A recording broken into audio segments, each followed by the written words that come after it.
Amal badan sudah, amal harta sudah, tapi ada amal hati di dalam. At-taqwa hahuna, takut kepada Allah SWT, takut berselingkuh, takut mengkhianati suami, takut mengkhianati istri.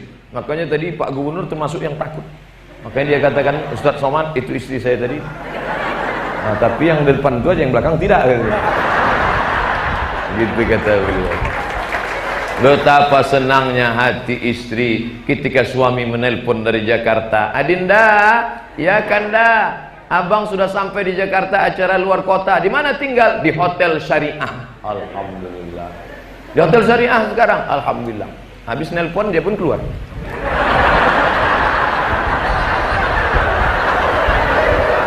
Masya Allah. Jadi kebahagiaan seorang istri adalah ketika dia melihat ada kesetiaan luar biasa. Andai pun terpisah, biarlah terpisah karena kematian. Biarlah berpisah karena mati. Jangan seperti yang tertulis di gerobak truk. Bukan perpisahan yang kutangisi, tapi caro nandak lama.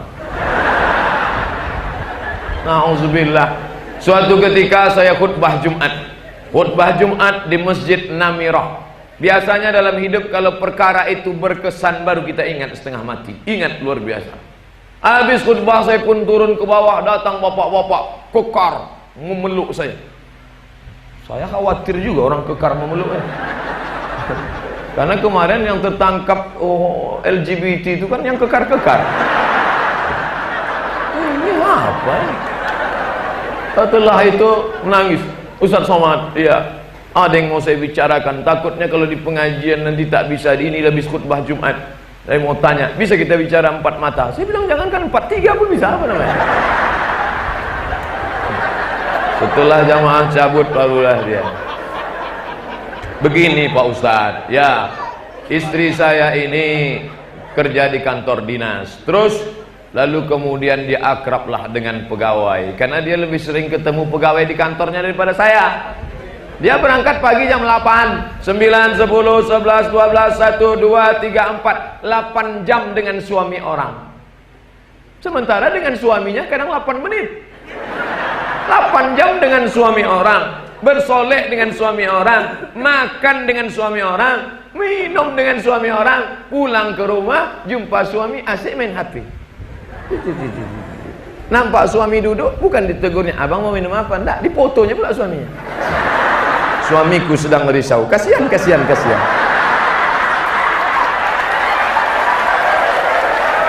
Akhirnya Pak Ustadz, ini malu aku menceritakannya Pak Ustadz. Lanjutkan. Apa ceritanya? Rupanya Pak Ustadz yang selama ini saya antar dia ke airport jalan sama ini, pernah kami jalan sama ini, rupanya dia sudah berselingkuh sama itu 2 tahun lamanya Pak Ustadz. Saya bilang stop, jangan kau lanjutkan, aku tak sayangkan mana. Tak sampai hatiku mendengar. Jangan sampai meleleh. Aku orangnya lembut, meleleh air mataku. Jadi apa saran Pak Ustadz? Apakah ku tinggalkan dia atau ku lanjutkan? Saya bilang putih hitam. Kalau kau bisa menerima dia, terima apa adanya, terima putih. Suruh dia bertobat, kalian ukur. Jaga anak-anak. Kalau tak bisa Pak Ustadz, kalau tak bisa kau ambil hitam, kau ceraikan dia dengan baik. Jangan abu-abu. Kalau putih katakan putih, kalau hitam katakan hitam. Kan ada lagunya itu kan. Tapi kalau tidak, jadi gimana Pak Ustadz? Jangan cepat-cepat ambil keputusan, merenung dulu agak seminggu 2 minggu, istikharah. Apa namanya? Istikharah cinta. Usolli sunnatal istikharah cinta raka'atain lillahi ta'ala. Kulanjutkan apa tidak? Akhirnya setelah itu Pak Ustadz, nampaknya bisa kulanjutkan. Bisa kau lanjutkan? Bisa. Gimana caranya? Saya akan sholat tahajud dengan dia, saya akan perbaiki ini, pokoknya masa lalunya itu tidak akan saya pikirkan. Mantap. Memang kau laki-laki gentleman. Akhirnya sebulan sesudah itu datang lagi ke saya. Tak bisa kulanjutkan Pak Ustaz. Katanya dulu bisa. Asal aku makan terbayang selingkuhannya. Asal aku mau tidur terbayang dah dia apa-apanya lebih ini gitu, udah digarap. Udah digarapnya lah sawahku gitu. Akhirnya teman-temannya tak bisa Pak Ustaz. Ternyata laki-laki tak bisa dipikhianati. pengkhianat cinta namanya. Itulah kenapa orang di Jakarta itu kalau menikah, kebetulan kawan saya ada menikah di Jakarta, bawa bawaan kue-kue, saya tengok di depan ada roti buaya. Kenapa roti buaya? Saya tanya, Bo, ya, kenapa orang Betawi ini kalau nikah ada roti buaya? Ustadz Somad, binatang yang paling setia tak pernah selingkuh adalah buaya. Jadi kami ingin dia setia macam buaya selama dia di air.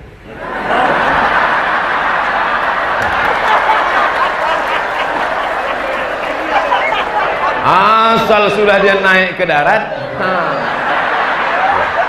maka muncul istilah buaya darat. Maka jangan sampai buayanya naik ke darat, apalagi kalau sampai naik ke kantor gubernur, bahaya. Bapak Ibu yang dimuliakan Allah, jagalah hati. Maka betul kata A'agim, jagalah hati, jangan kau nodai. Kalau kayu patah bisa disambung, kalau kaca retak bisa direkat, tapi kalau kuda hati rusak, kemana obat akan dicari? Tak bisa. Mungkin memaafkan kesalahannya bisa, tapi setiap melihat wajahnya terbayang lagi di masa lalu. Tak laki-laki tak perempuan. Ini kalau mau dihitung berapa WhatsApp yang masuk, kemarin masuk 3 hari 11.000 masuk WhatsApp, langsung error. HP error, Telkomsel pun memblokir, telepon tak bisa, SMS tak diangkat. Jamaah pun datang komplain, Ustadz Somad, kenapa telepon tak diangkat, SMS tak dibalas? Emang Siti Badriah? Enak aja, saya kena blokir. Akhirnya setelah lapor ulang, betul ini Ustadz Somad, betul. Kenapa bisa terjadi begini? Saya pun tak tahu. Kenapa orang nelpon saya? Tapi isinya terlalu banyak pengaduan. Suami mengadukan istri, istri mengadukan suami. Semuanya ngadu ke saya. Apa tak pusing kepala saya? Ustadz Somad, saya seorang perempuan solihah, orangnya baik, anak sudah 2, tiba-tiba tak disangka HP suami saya tinggal. Begitu saya tengok rekaman dia dengan pacarnya Pak Ustadz, hancur banget.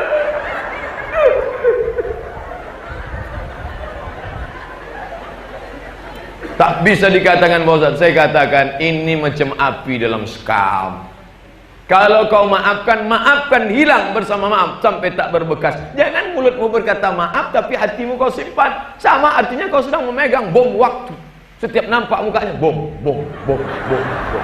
Nanti meletup dia. Kalau kau maafkan, maafkan dia.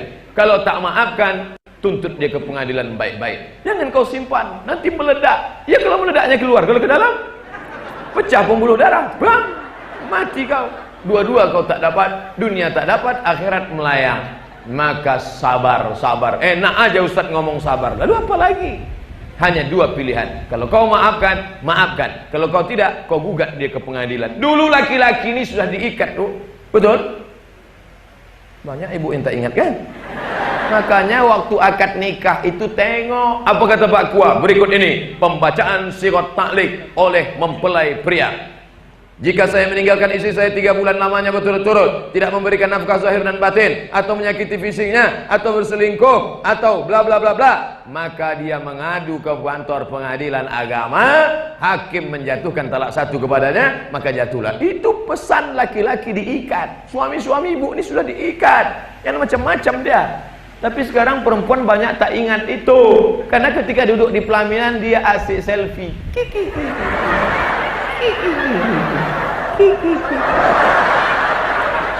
Tapi jangan asik selfie saja. Berselfie jangan begini, karena ketika begini cap jempol kita direkam orang, apalagi HP-nya tajam macam HP saya ini. Ya, direkam, dicurinya cap jempol, dipakainya nanti. Sekarang HP pakai cap jempol.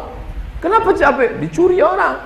Begitu juga dengan ini. Sekarang kita kalau mau masuk Saudi Arabia kan begini. Nah, ini pun bisa dicuri orang. Makanya Pak Gubernur saya tengok berapa kali foto gini. Karena kalau begini tidak bisa dicuri orang. Mana bisa dia curi? Tapi ada makna lain. Beliau foto begini, rupanya 1 untuk selamanya. Ya Allah. 1 untuk selamanya Pak Ustaz. Nanti bapak foto juga gitu. Allahu Akbar. Pas pulang istrinya nanya, "Bang, apa artinya?" Kau yang pertama dan terakhir. Masya Allah, pas di depan dia. Pas tak ada dia lain lah cerita ya kan. Cerita laut tak boleh bawa ke darat.